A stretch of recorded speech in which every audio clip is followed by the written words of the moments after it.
എടാ, ഈ കളി കാന്തപുരത്തോടല്ല, ഇത് അസ്റഫുൽ ഖൽഖ് നബി മുഹമ്മദ് റസൂലുള്ളാഹി സ്വല്ലല്ലാഹു അലൈഹി വസല്ലം തങ്ങളോടാ. നിങ്ങളുടെ പരാജയത്തിന്റെ തുടക്കമാണോ അത്? ആരംഭ റസൂലുള്ളാഹിയോടുള്ള കളി.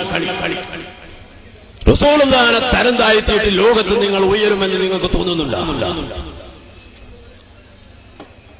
പ്രിയപ്പെട്ട മുഅ്മിനീങ്ങളെ, നിഷ്പക്ഷമായി നിന്ന് ശരിക്ക് നമ്മൾ ചിന്തിക്കേണ്ട ഒരു സമയം വന്നെത്തി. വിനീതനായ ഞാൻ നന്ദിയിൽ നിന്ന് പഠിച്ച് പഠനം പൂർത്തിയാക്കി.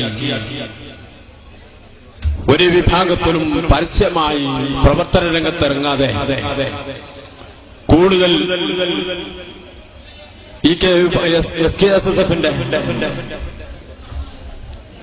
പാർട്ടിയിൽ പ്രവർത്തിച്ചു കൊണ്ടുവരുന്ന സമയത്ത് ഞാൻ സുന്നത്ത് ജമാഅത്ത്, അതിന്റെ ശേഷം സുന്നത്ത് ജമാഅത്തിന് വേണ്ടി ഏത് അവരുടെ വേദിയിൽ സുന്നത്ത് ജമാഅത്ത് പ്രസംഗിച്ചാലും അപ്പ പറയും, പ്രസംഗമൊക്കെ തിരക്കിടില്ല, അയാളാണ് മറ്റേ ആളാണ്. കാരണം സുന്നത്ത് ജമാഅത്ത് നല്ലോണം പറഞ്ഞു, അത് മറ്റേ ആൾക്കാരെ പറയുള്ളൂ.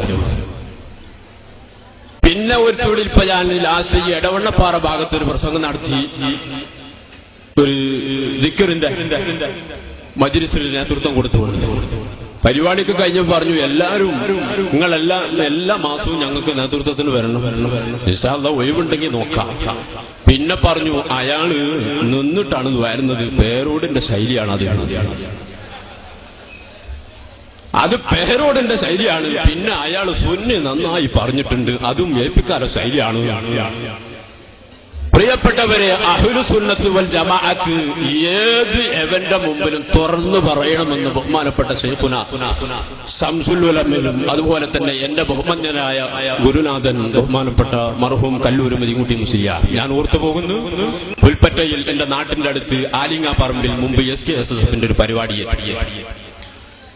മുജാഹിദ് മൗലവി അവിടെ വെച്ചുകൊണ്ട് ഒരു പ്രസംഗം, തറാവീഹ് 20 തെളിവുണ്ടോ? ആ സമയത്ത് വിനീതനായ ഞാൻ SKSSFന്റെ വേദിയിൽ പ്രസംഗത്തിന് പോയി. ഞാൻ ഈ മൗലവിയെ ഗണ്ണിച്ചുകൊണ്ട് പ്രസംഗിക്കാൻ വേണ്ടി പോയപ്പോ റമദാനിലാണ്. അവിടുത്തെ സംഘാടകയിൽപ്പെട്ട ഒരു നേതാവ് എന്നോട് പറയുന്നു, ഒന്നും പറയരുതിട്ട, ഒന്നും പറയാതെ പിന്നെ എന്നെ പ്രസംഗത്തിന് വിളിച്ച്, അതല്ല മുജാഹിദിനൊന്നും പറയരുത്. ഞാൻ അയാളോട് മറുപടി ഒന്നും പറഞ്ഞില്ല. സ്റ്റേജിൽ കയറിയ ഉടൻ ഞാൻ അവരുടെ പുസ്തകം തന്നെ മെറിച്ചു വെച്ചിട്ട് ഞാൻ പറഞ്ഞു, തറാവീഹ് 20 തെളിവുണ്ടെന്ന് ഉണ്ടോ എന്ന് ബുലൂഗായത്തെ കുട്ടികളെ വെല്ലുവിളിക്കേണ്ട ആവശ്യമില്ല. അനക്ക് തെളിവുണ്ടെങ്കിൽ തെളിവാണെങ്കിൽ ഇപ്പൊ ഇങ്ങോട്ട് വന്നോ, നാളെ ഞാനും കൂടി ഖണ്ഡന പ്രസംഗം നടത്താൻ നിൽക്കണ്ട, ഇപ്പൊ എന്റെ സ്കാൽപ്പ തീർത്തരാന്ന് മുജാഹിദ് മൗലവിനെ വെല്ലുവിളിച്ചു. വെല്ലുവിളിച്ച് പ്രസംഗിച്ചു. സുബ്ഹാനല്ലാഹ്, സദസ്സിൽ നിന്ന് ഇങ്ങനെ പൊന്തുന്നു കുറെ ആളുകൾ. സദസ് അങ്ങ് കാലിയാകുന്നു. പരിപാടിയൊക്കെ കഴിഞ്ഞു നോക്കുമ്പോ സംഘാടകർക്ക് ഒരു മെയിൻറ്റുമില്ല. ഞാൻ രണ്ടാമത്തെ ദിവസവും പരിപാടി ഉണ്ട്. ഇന്നലെ ബദരീങ്ങളെ മഹത്വം കുറിച്ച് നാളെ പറയാം, ശേഷം നമുക്ക് വയലിലേക്ക് പ്രവേശിക്കാന്നാ പറഞ്ഞു. അങ്ങനെ ഞാൻ പിറ്റേന്ന് രാവിലെ സംഘാടകരുടെ അടുത്ത് വന്നു. ഇന്നലെ നിങ്ങളാ പ്രസംഗിച്ചതിൽ വലിയ വിഷമമുണ്ട്, എന്താന്ന് ചോദിച്ചു. ഞാൻ AP ഉസ്താദിനെയോ EK ഉസ്താദിനെയോ ഗ്രൂപ്പീസോ എന്തെങ്കിലും പറഞ്ഞു? ഇല്ലല്ല. പിന്നെന്തേ? ഇന്നലെ മുജാഹിദിന് പറഞ്ഞത് നമുക്ക് വലിയ വിഷമായി പോയി. ഞാൻ ഉടനെ ചോദിച്ചു, നീയൊക്കെ ശംസുൽ ഉലമ എന്ന പേരിൽ നിങ്ങളൊക്കെ മനസ്സിലാക്കിയെന്താ? ഈ SKSSF എന്ന് പറഞ്ഞാൽ മുജാഹിദിന്റെ പോഷക സംഘടനയാണെന്നാ. മുജാഹിദിന്റെ പോഷക സംഘടനയൊന്നുമല്ല, ശംസുൽ ഉലമ പറഞ്ഞതാ, ഞങ്ങൾക്ക് പഠിപ്പിച്ചു എന്നതാ പറഞ്ഞത്. അതിന്റെ 1/4 ഭാഗം തീവ്രത ഞാൻ പറഞ്ഞിട്ടില്ല. ഇൻഷാ അല്ലാഹ് ഇന്ന് ഞാൻ വരികയാണ്, അണതീർത്ത് സുന്നത്ത് ജമാഅത്ത് തന്നെ പറയും. അങ്ങനെ പറ്റൂല, നിങ്ങളിന്ന് വയത് പറയണം, മുജാഹിദിനെ പറയാൻ പാടില്ല. ഞങ്ങൾ തമ്മിൽ തീരുമാനാകാതെ പിരിഞ്ഞു. ഞാൻ ബഹുമാനപ്പെട്ട കല്ലൂർ ഉസ്താദിനെ സമീപിച്ചു. ഉസ്താദിനോട് ചോദിച്ചു, SKSSFന്റെ ഇങ്ങനെ ഒരു പരിപാടിയിൽ പോയിട്ട് ഇങ്ങനെ വിഷമം വന്നിട്ടുണ്ട്, ഞാൻ എന്ത് ചെയ്യണം? ഉസ്താദ് പറയും പോലെ ചെയ്യാം. കല്ലൂർ ഉസ്താദ് ഉടനെ എന്നോട് പറഞ്ഞത്, സുന്നത്ത് ജമാഅത്ത് ആരുടെയും തറവാട് സ്വത്തല്ല, കണക്ക് തീർത്ത് മർമ്മ നോക്കാതെ വെട്ടി തുറന്ന് പറയും, അത് ആര് വരണ്ട എന്ന് പറഞ്ഞാലും നിൽക്കരുത്. നിങ്ങളൊന്ന് പോവുകയാണെങ്കിൽ കണക്ക് തീർത്ത് പറയാൻ പറ്റുമെങ്കിൽ പോയാൽ മതി, അല്ലെങ്കിൽ അവർക്ക് പറ്റിയ മൂപ്പരുടെ ശൈലിയിൽ അവർക്ക് പറ്റിയ ഒത്താന വിളിച്ച് പഠിപ്പിച്ചോട്ടേതാ.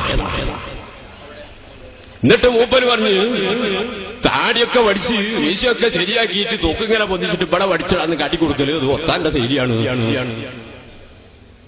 അതിന് മൂല്യമാരെന്ന് പറയില്ല, അത് അലിമികളുടെ കർത്തവ്യമല്ല, സുന്നത്ത് ജമാഅത്ത് തുറന്നു പറയണമെന്ന് ബഹുമാനപ്പെട്ട ശൈഖുന നമ്മളോട് ഉപദേശിച്ചതാ. ഇപ്പോ ഞാനും മനസ്സിലാക്കി, സുന്നത്ത് ജമാഅത്ത് പറയണമെങ്കിൽ അത് ഈ വിഭാഗത്തിന്റെ കൂടെ മാത്രം കൂടിയാലേ ദീന് പറയാൻ പറ്റൂ. അല്ലാഹു തആല എ.പി. ഉസ്താദിനും ഈ പ്രസ്ഥാനത്തിനും ദീർഘായുസ്സും ആഫിയത്തുള്ള ദീർഘായുസ് എ.പി. ഉസ്താദിന് അല്ലാഹു തആല നൽകുമാറാവട്ടെ. ദീർഘകാലം സുന്നത്ത് ജമാഅത്തിന് വേണ്ടി നേതൃത്വം നൽകാനുള്ള കരുത്ത്, ആഫിയത്ത്, ആരോഗ്യം അല്ലാഹു തആല ബഹുമാനപ്പെട്ട ഉസ്താദിന് പ്രദാനം ചെയ്യുമാറാവട്ടെ. ഞാൻ ഓർത്തുപോകുന്നു, കിബറില്ലാത്ത ഒരു മനുഷ്യൻ, കിബറില്ലാത്ത ഒരു മനുഷ്യൻ. അതായത് ഇവർ ഈ ഷാരെ മുബാറക്കിന്റെ വിവാദവുമായി വന്നപ്പോ ആ ഷാരെ മുബാറക്കിന്റെ വിവാദം നിഷ്പക്ഷമായി നിന്നുള്ള ആളുകൾ 2 മിനിറ്റ് ചിന്തിച്ചു നോക്കി. നിഷ്പക്ഷമായി നിന്ന് ചിന്തിക്കി. ഷാരെ മുബാറക്ക് ബഹുമാനപ്പെട്ട കാന്തപുരം ഉസ്താദിന് അബുദാബിയുള്ള ഹസ്റജി കൊണ്ടുവന്ന് ഇവിടെ കൊണ്ടുവന്ന് കൊടുത്തതാ. ഒറ്റക്ക് സ്വകാര്യമായി കൊടുത്തതല്ല. ഈ ഹസ്റജി ഖുർആന്റെ ഷാരെ മുബാറക്ക് കൈമാറുന്ന സമയത്ത് ആ വേദിയിൽ എത്ര ആളുകളുണ്ട്. ഈജിപ്തിന്റെ ഗ്രാൻഡ് മുഫ്തി അടക്കം ആഗോള തലത്തിലും ദേശീയ തലത്തിലുമുള്ള 20 രാഷ്ട്രത്തിലുള്ള പണ്ഡിതന്മാര്, ഈ ഇന്ത്യ രാജ്യത്തുള്ള 20 സംസ്ഥാനത്തിലുള്ള പണ്ഡിതന്മാര്